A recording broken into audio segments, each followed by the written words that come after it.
Somalia, East Africa. U.S. Special Forces on a lightning raid into the heart of Mogadishu.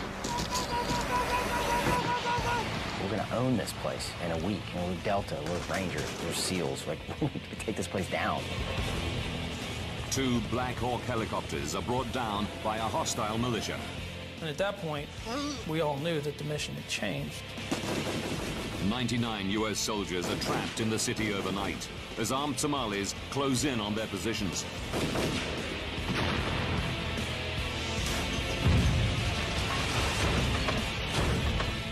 Now, investigators have to understand why a routine mission went so badly wrong as the U.S. military suffer their worst casualties since the Vietnam War. Disasters don't just happen. They're triggered by a chain of critical events. Unravel the clues and count down those final seconds from disaster.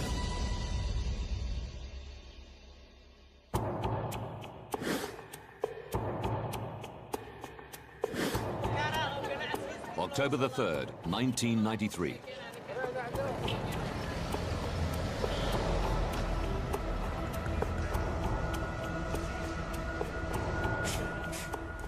Task Force Ranger, an elite American team of 160 soldiers, are waiting to be briefed on their next raid into the lawless capital of Somalia. Get it on! Their ultimate mission is to capture or kill rogue warlord General Mohammed Aidid and bring his rebel clan to heel.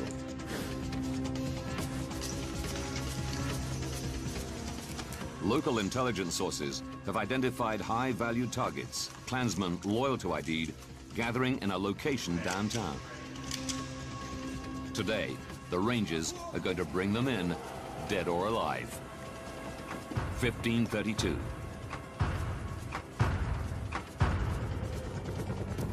From their base inside the city airport, Black Hawk and Little Bird helicopters take off laden with Ranger and Elite Delta operators. We came in off the ocean, and then you start seeing like those shanty huts on the outskirts of the town, and then all of a sudden you hit the city.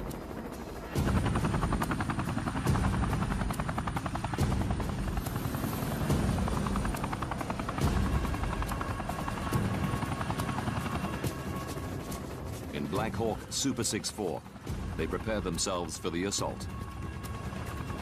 Matt Eversman is a 26-year-old sergeant, leading his men for the first time. All of a sudden, the helicopter pilot, informed us that we were going to make the assault.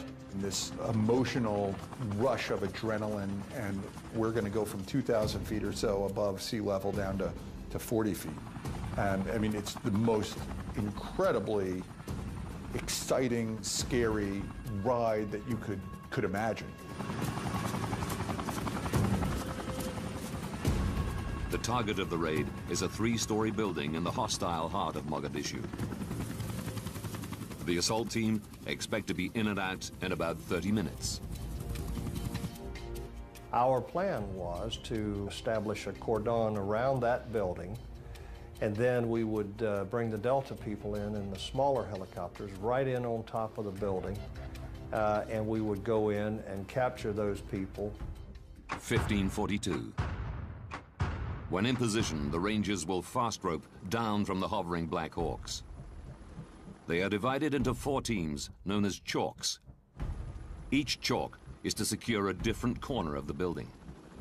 The problem is you couldn't see anything. Dirt and dust everywhere, and it's spitting up everywhere, and it's swirling into the aircraft, and you're seeing all this dirt swirl, and you're just getting glimpses of rooftops, and you don't know where you're at. In Chalk 4's helicopter, The pilot says, we're in the wrong spot. We've stopped short of where we were going to insert you. And with that, the ropes were thrown from the helicopter. Chalk 4 will have to move into position when they hit the ground.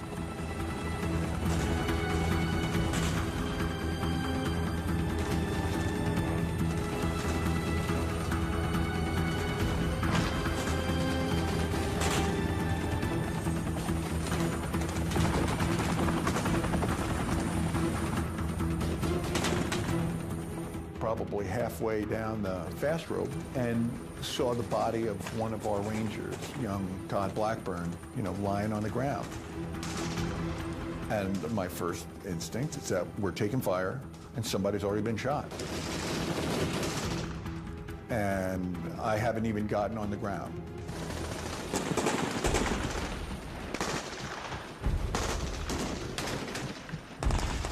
The casualty makes it impossible for them to move. Medic turns to me and says, he didn't get shot, he fell. Lost control. At the time I thought he was dead. He was bleeding out of his mouth and nose and ears and just in a horrible shape.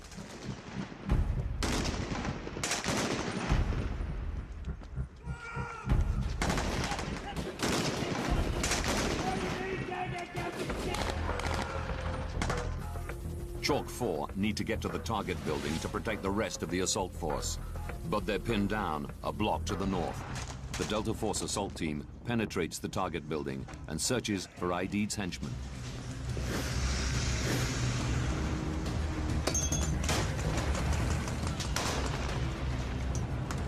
At the same time,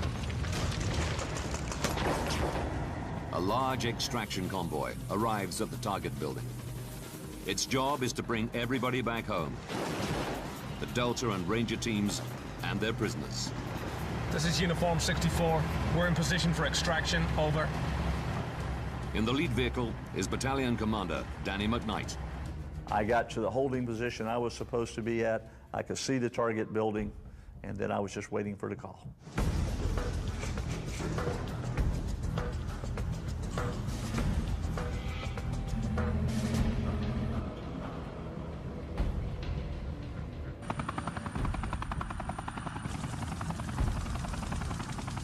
The Black Hawks offer surveillance and fire support. They're taking incoming rounds. Black Hawk Super 6-5 is piloted by Jerry Izzo. Could hear rounds cracking past the aircraft, and I heard two explosions, two thunderclap explosions that just went boom, boom. But all the other aircraft were moving and maneuvering and jinking very hard to avoid getting hit, but sometimes you can't miss all the raindrops when it's raining.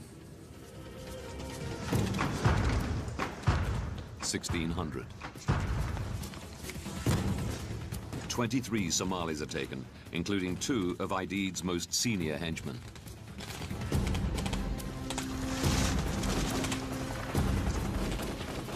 The force prepares to pull out with the prisoners.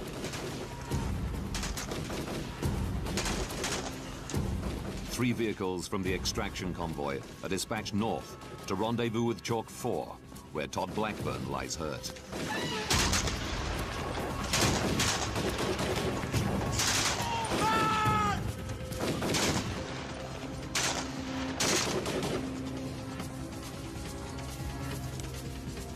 From his position in the Joint Operations Center, Raid Commander Colonel Jerry Boykin watches the mission on a live feed from Black Hawks hovering above the battle.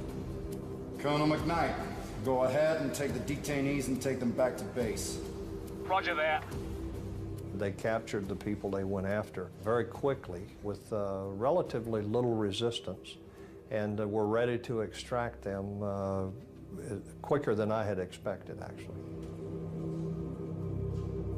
That mission was done. We were already thinking about going home. Like, I'm thinking, wow, man, we were combat veterans. It's crazy.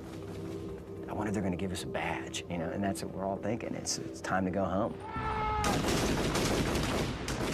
But as the assault teams wait for the signal to extract, more Somalis converge on the target area. I was far away from that place, and I came running there. I saw so many injured people and a scene of great disaster. It was a massacre. I couldn't count the corpses. That destruction didn't just affect me physically, but also affected me mentally. I saw it with my own eyes. We're in a fight. We're in a heavy fight. It is a unbelievably deafening cacophony of sound.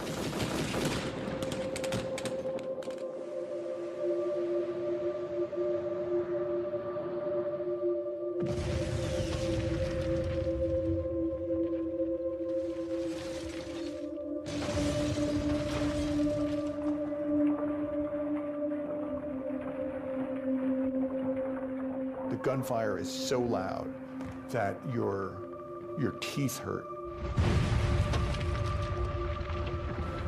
Your ears hurt, your jaw hurts. I've never, ever witnessed any kind of sensation as to how loud the battlefield was that day. We are in a bare-knuckle fight, you know, with these people that aren't going to stop, and the only thing that's going to make them stop is one of our bullets or more violence.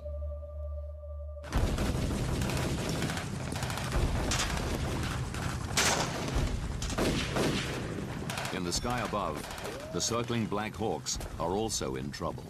The area was getting hotter and hotter, more automatic weapons fire, more RPG fire. And we're sitting there, we're all tensing up, going, come on, come on, come on, let's hurry up, let's get this over with, get them on the trucks, let's get them out of here.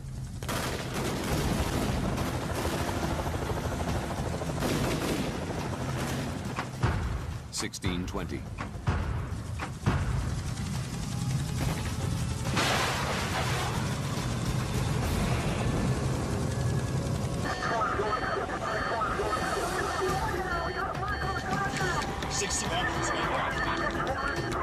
I still remember the visual of the bird starting to turn off, and the way that it appeared to me was, wow, and it looks like he's going down, but that couldn't possibly be happening.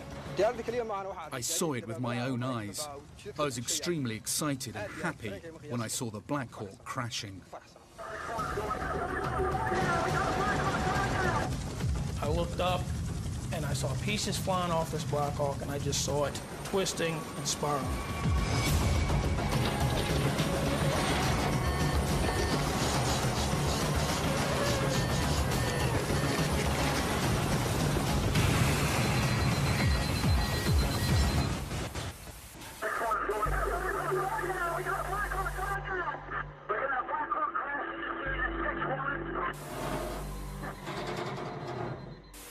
And at that point, we all knew that the mission had changed.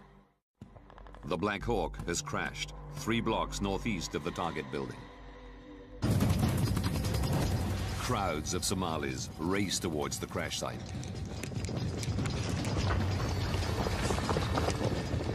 As I was looking down through that other blocking position, there were hordes of people running towards where that aircraft had went down. And you started getting this feeling that we didn't have a lot of time to get down there.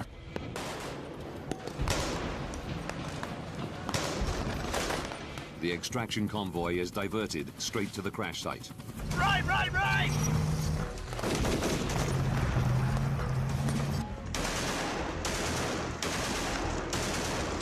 En route, they pick up some of the out-of-position Chalk 4. Roger, I do have casualties.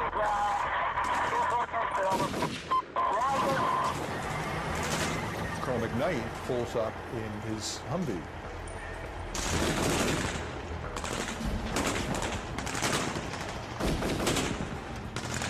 So we load all of our men up, get on these vehicles, and start to head out towards this crash site.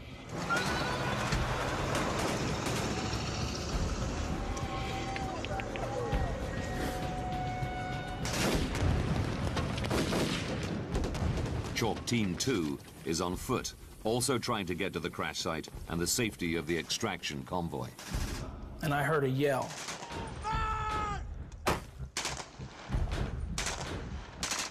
And what I just seen was Earl Fillmore, a Delta operator. He was just shot in the head, and another round had struck Lieutenant Lechner in the shin.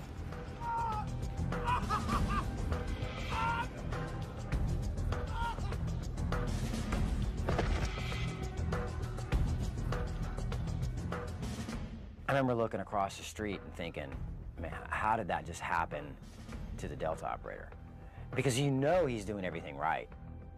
You keep it down, but you start feeling it. Because like, oh my gosh, we're not foolproof. We're not the Superman. There's a kink in the armor. 1640. A second helicopter, Black Hawk Super 6-4, piloted by Mike Durant, is hit.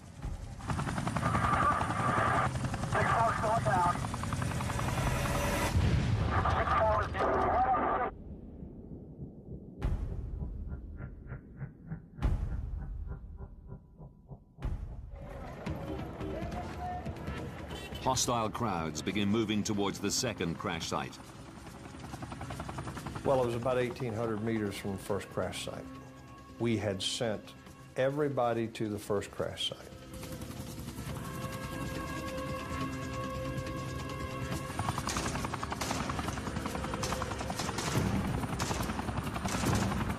I don't think would have ever entered our mind that we could lose 2 in one day. 2 Delta snipers, providing fire support from another chopper, request to be dropped at the second crash site to protect the injured crew.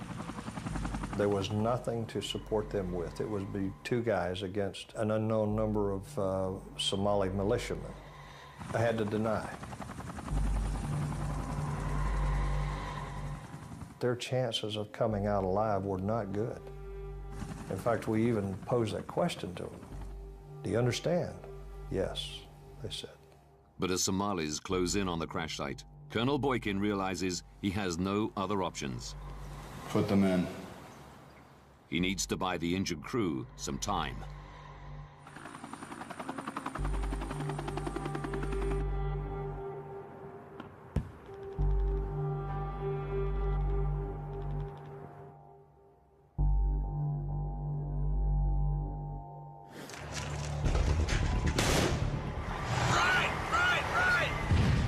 The main convoy is still trapped in the maze of streets.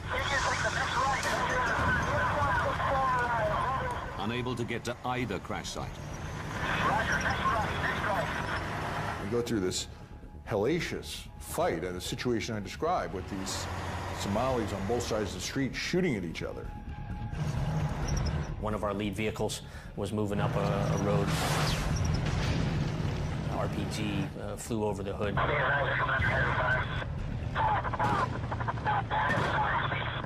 Another ambush, another series of casualties. We're probably as close to non-mission capable as we can, given the casualties and our status.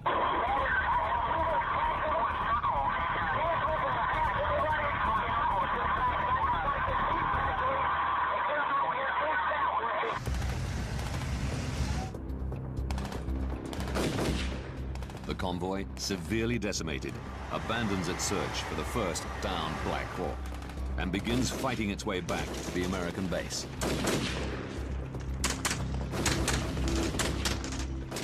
The injured pilot of the second downed Black Hawk, Mike Durant, is defended by just 2 Delta snipers, Randy Shugart and Gary Gordon.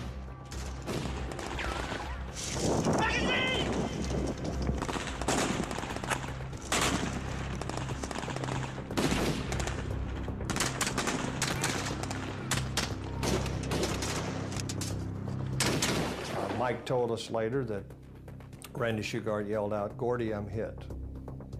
And then his gun went silent.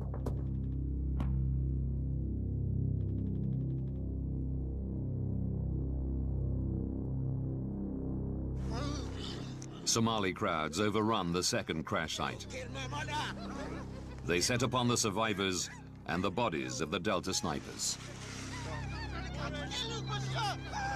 As Mike describes it, the next thing he saw was just a wave of people that swept over him and he was knocked unconscious.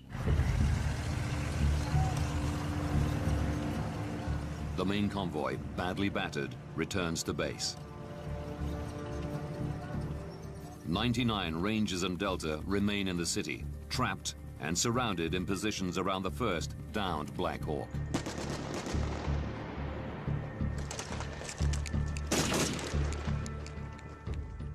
As darkness descends, The men are forced to find shelter off the hostile streets.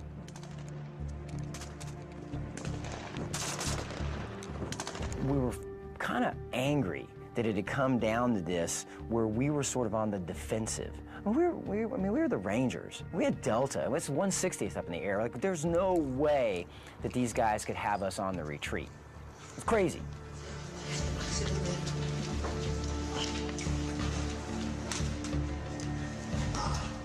It only takes one grenade to be thrown into that room, and everybody in the room would have been killed.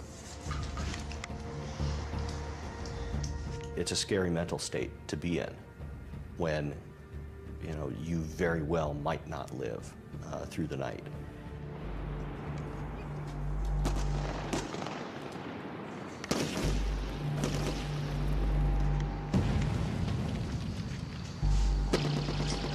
Thousands of militiamen launch wave after wave of attacks on Ranger positions.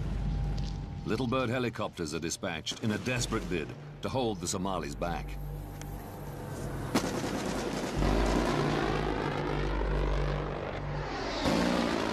Whenever the Little Birds would come over and they'd do their gun rounds, it would light the sky up, much like lightning. And the rockets would sound like thunder, and you would have brass raining on you. When he lit up the street, you catch glimpses of the shadow men that were out there moving. And one, there were more of them than we thought. Two, they were closer than we thought they were. 23:15. A giant convoy leaves the U.S. base on the outskirts of the city. Made up of Pakistani tanks and Malaysian armored vehicles, along with the men from the Rangers and 10th Mountain Division, this new convoy's mission is to save the trapped men. Lieutenant Larry Moores leads a contingent of Rangers back into the city. They knew what type of fight it was, and they knew that it was going to be a long haul as we went back in. We need to get in there and do our mission. 1:55. Larry Moore's vehicles reach the second crash site. They find no survivors and no bodies. Minutes later, the rescue convoy reaches the trapped Ranger force near the first crash site. As the dead and wounded are loaded into vehicles, rescue teams try to free the body of pilot Cliff Walcott. They had to put the wounded guys in the vehicles, and that took a lot of time, and they would put the dead on top of the vehicles. They were long gone. They weren't feeling any pain anymore. Surprisingly, it was pretty quiet. There wasn't a lot of gunfighting. Then all of a sudden, bam! Game back on. There were probably 8 guys packed into this vehicle. We're all wounded, stained blood and sweat. And I leaned over my shoulder and I said, "All right, dude, step on the gas, let's get the hell out of here." What I didn't know was that they were still trying to extract Cliff Walcott's body.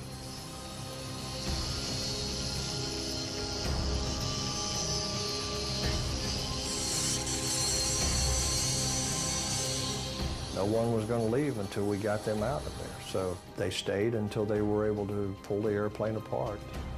5:42. The rescue convoy is finally ready to leave. But with the vehicles packed with 10th Mountain and UN forces, as well as casualties, not all of the Rangers can fit on board. The small band of Rangers who haven't been injured in the battle have to travel on foot. It was unthinkable. In theory, we're supposed to run beside the armor in order to be shielded. As soon as we started down the first block, the armor left us. A band of Rangers and Delta operators have to run what becomes known as the Mogadishu Mile, all the way to the UN-controlled football stadium. Miraculously, there is no further loss of life. I watched a 5-ton truck come back in on the airfield, and there were bodies in that truck, dead and wounded. I walked over to the truck to help lower the tailgate, and when the Tailgate came down, blood poured out the back of it. So from an emotional perspective, it was a devastating blow to me to see those people who I was responsible for. 18 U.S. soldiers are dead and 84 injured. Black Hawk pilot Mike Durant has been taken hostage and is being held in an unknown location. Mike Durant, U.S. Army. Estimates of Somali fatalities range from 500 to 1,000. TV pictures of dead U.S. soldiers being dragged through the streets of Mogadishu provoke shock and outrage in America. Now, by rewinding the events of that day, we can reveal how a poorly organized and badly equipped militia was able to take on some of the best trained soldiers on the planet. Move!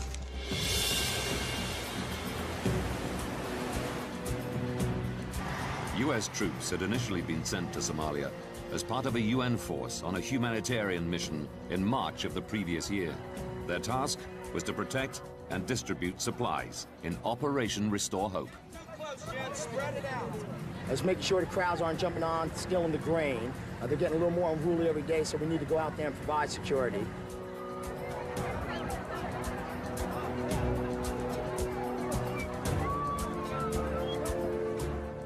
Robert Oakley was U.S. Special Envoy to Somalia at the time of Operation Restore Hope. The military forces of Restore Hope had showed that they could meet any challenge and deal with it swiftly, impartially. Co-chaired by the United States and the United Nations, civilian and military all working together. The country was doing pretty well. But in August 1993, the mission changed under a new White House administration. Now, rather than just protect and distribute supplies, U.S. troops went after the man they felt was the biggest threat, not just to aid, but to the stability of the whole country. We were deployed into Somalia, to Mogadishu, the capital city there, to capture and ultimately bring to justice a notorious clan leader named Mohammed Faridad. The American public demanded to know why this new mission then went so badly wrong, and why the Somalis were holding pilot Mike Durant hostage. Oakley was sent back to the country in the aftermath of October the 4th and was instrumental in securing the release of captured pilot Mike Durant. And new brothers, Task Force Ranger, freedom never tasted so good. You're here. Oakley believes the whole strategy to take down Aidid was flawed from the beginning. If they'd taken him, somebody else would have moved up to take his place, and the fighting would have gotten worse. The UN and US made it clear to Aidid that he could play no part in the future of Somalia. Once you removed that hope, and it became clear to him that neither the United States nor the United Nations was going to tolerate Aidid as leader of Somalia, he said, well, okay, I'll have to do something else to get their attention. Now, that's a fairly human sentiment, it's not just Somali. I am part of my people. Suffering, killing, I'm sharing with them.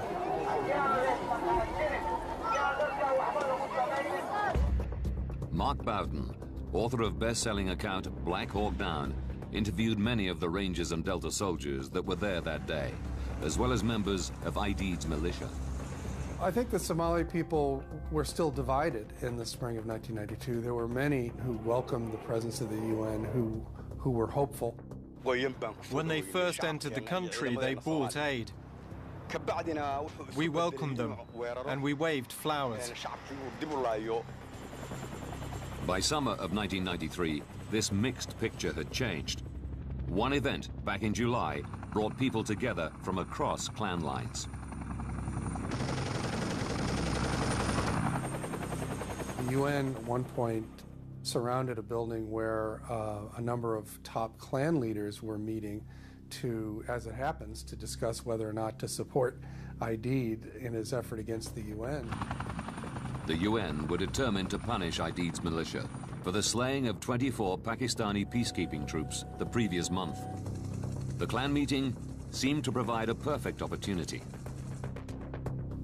Osman Atto was Aidid's main financial backer. He remembers the day of the raid well. They just came in with an helicopter and started shooting. There were no armed catch, as they claim it. Unfortunately, they killed 73, 72 elders. Unaware of the growing tension, the elite Ranger and Delta Force landed 6 weeks later. Their operations in the city further incensed the people of Mogadishu. We weren't there to feed anybody.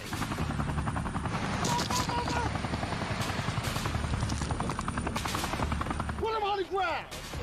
Can you imagine just hanging out there and all of a sudden helicopters come in and rope in and dudes come in and start kicking in your door and telling you to get down, do this, that, do that? I'd be surprised if anyone didn't want us out of there. With heightened tensions on the streets of Mogadishu, any Ranger operation would rely on accurate intelligence. Robin Horsfall is one of the youngest soldiers ever to be accepted into the SAS regiment, Britain's Special Forces. A veteran of countless IRA encounters on the streets of Northern Ireland, and of the 1980 Iranian hostage release mission.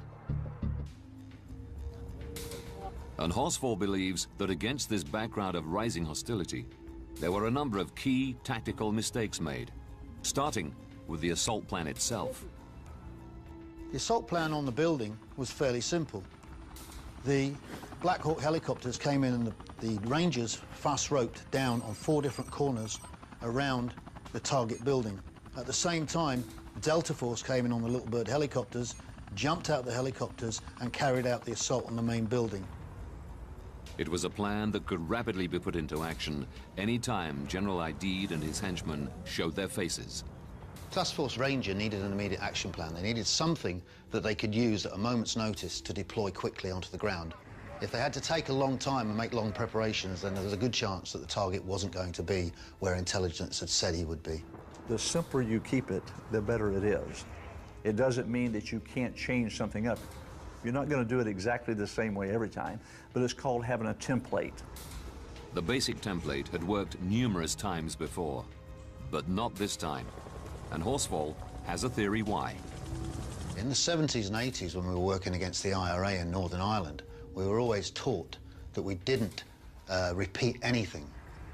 Well, every time you repeat a mission and repeat the same template, what you do is you give information to the enemy.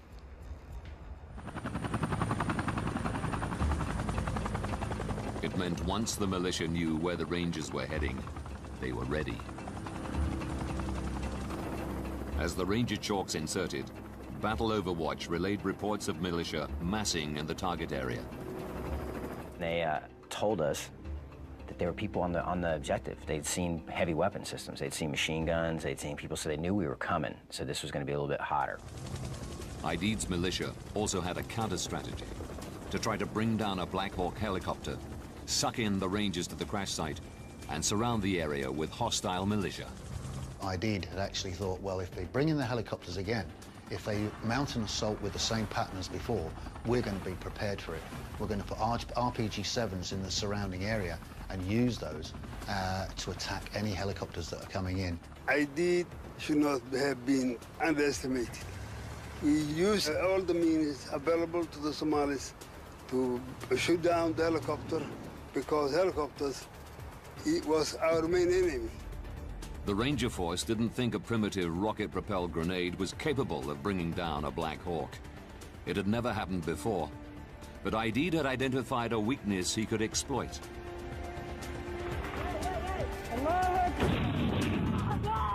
In the 1980s, Afghan Mujahideen had had some success in bringing down large Soviet Hind helicopters with well-aimed RPGs. The RPG-7 is a very, very simple rocket-propelled grenade. The most vulnerable part of any helicopter is the tail rotor. If you punch a hole in the fuselage, it's going to go through, out the other side, not cause any serious damage. But once you take out the tail rotor, the helicopter is completely out of control and will crash. You completely underestimated their ability to take a helicopter out of the sky with an RPG. We thought, okay, if a helicopter goes down, it's going to be due to mechanical failure. They had figured it out. If they could take down a helicopter, they could collapse the city around us. But for Horsfall, the critical moment was the downing of the second helicopter. Task Force Ranger only had 160 men on the ground. They deployed all those forces to the first crash site to create a secure zone there. They had no way of splitting that force and deploying them onto the ground to the second crash site. The Rangers were sucked into a street battle they weren't prepared or equipped for, and faced a determined enemy that they had badly underestimated. And there was guys running around in the back of Toyota pickup trucks with flip-flops. And we're like, there was one dude with a football helmet on. We're like, this is a joke. We're gonna own this place in a week. You know, we're Delta, we're Rangers, we're Air Force, we're SEALs. Like, we're gonna take this place down. Somalis are very brave people, and they will defend themselves and their country. I'm sure Rangers was very good soldiers, but they underestimated Somalis. That was among the many mistakes they ever made.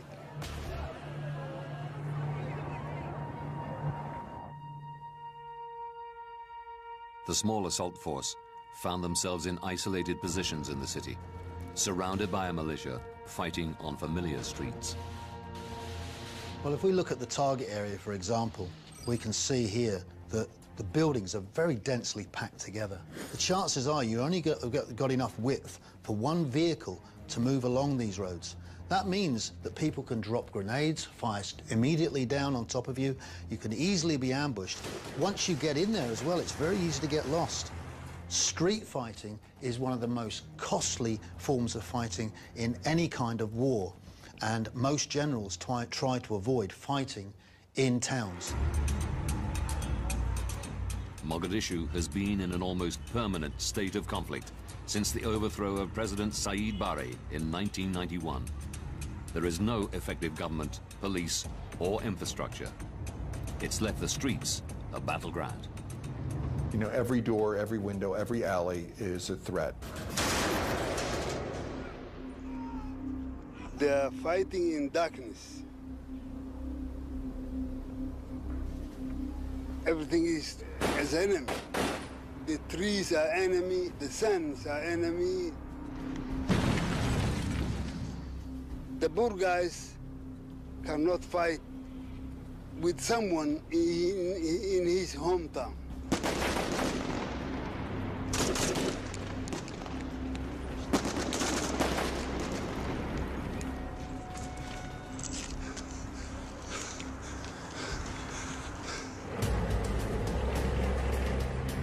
Traditionally, the U.S. has used overwhelming firepower to even up the fight against greater numbers on their home patch.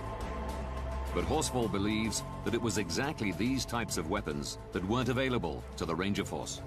They didn't have helicopter gunships. They didn't have rockets. They didn't have artillery and armor.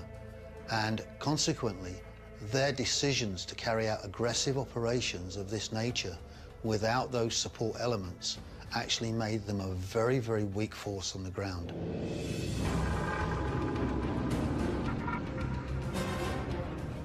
We asked for the AC-130 gunship. We had confidence in it. We knew that if we got into a really bad situation, that could be really a deciding factor. We were denied that. Requests to the U.S. government for armor to be sent to Somalia were also denied. Had we had a more robust vehicle, a vehicle with armor protection, we could have gone through those streets much faster and much safer. So they put us into this environment and then did not give us what we said was needed to do our mission there. Without armor or heavy air support, the Rangers were forced to rely on more vulnerable and less offensively capable Humvees and Black Hawk helicopters.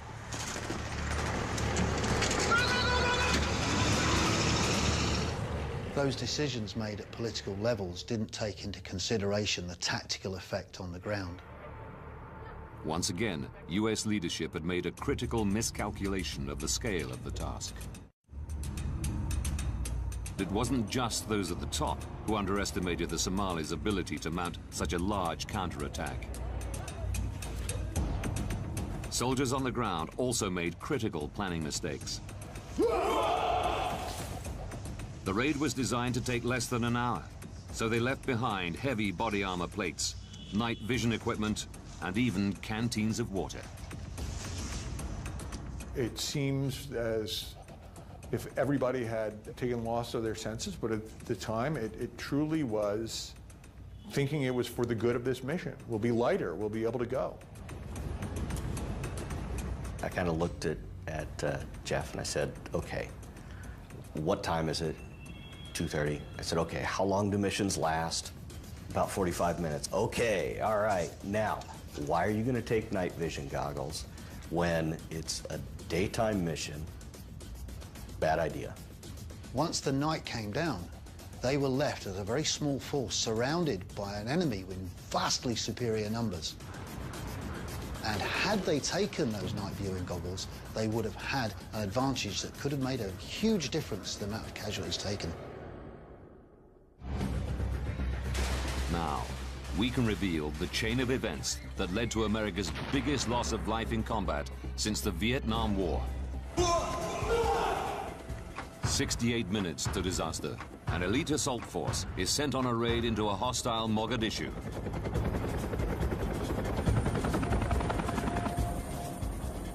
Underestimating the Somalis, they run with a plan they've used before. Go, go, go, go, go, go, go!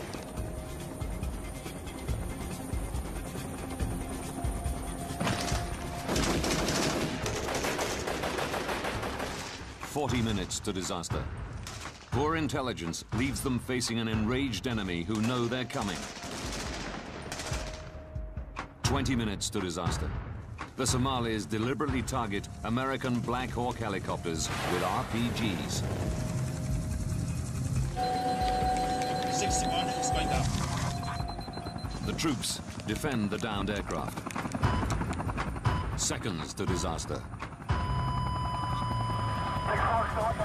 A second Black Hawk is hit. The ground troops can't defend both sites. They've been dragged into a street fight. They can't win. What started as a routine mission has descended into a desperate fight for survival. 18 US soldiers lie dead, and another 84 are wounded.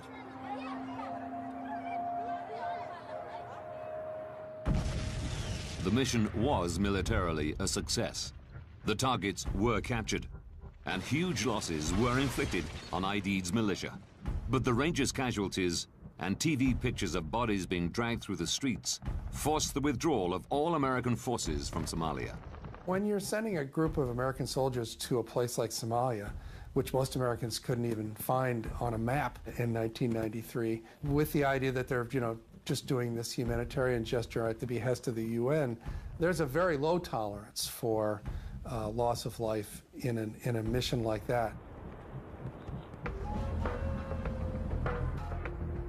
The suddenness of the withdrawal left many in Task Force Ranger bitter. I don't think there was a man there that wasn't angry and disappointed that we were being pulled out. This particular time, on that particular day, it was the wrong call. And it's hard to look at a father of a soldier who's been killed on the streets and, try and make some sense out of it. We knew that we would leave Mogadishu and always regret that we didn't accomplish our ultimate mission, which was to capture Muhammad Aidid. As good as we are, someone's getting killed. Someone's going to die. People are going to get hurt. People are going to be wounded, and you're going to lose folks. When you send them into a combat situation, it's going to happen. You better know that whatever it is that you sent them in there to go do is worth that to you, and that it's worth it to the nation. Today, Somalia remains a battleground of rival clans and is still ravaged by famine. Despite continuing UN and African Union intervention, it seems no closer to a lasting solution to its many problems. Brand new Seconds from Disaster examines a Chinook helicopter crash next Monday at 9. Next, it's one of Air Crash Investigation's most extreme crashes.